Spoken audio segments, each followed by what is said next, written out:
জুলাই অভ্যুত্থানের পর থেকে পলাতক ছিলেন আওয়ামী লীগের সাবেক এমপি কণ্ঠশিল্পী মমতাজ বেগম। তবে শেষ রক্ষা হয়নি। অবশেষে গোয়েন্দার জালে ধরা পড়ে এ কণ্ঠশিল্পী।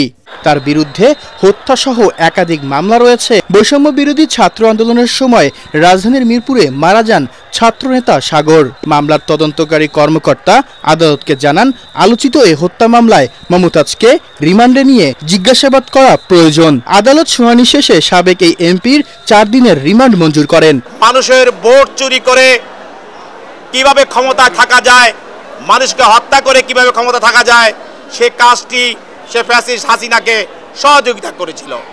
শিল্পী মমতাজ অবৈধ এমপি এবং হাসিনার ফ্যাসিস্টের পদলোহনকারী এই অবৈধ এমপি মমতাজকে 4 দিনের রিমান্ড মঞ্জুর করে তদন্তকারী কর্মকর্তার নিকট জিজ্ঞাসাবাদ করার জন্য অনুমতি প্রদান করে।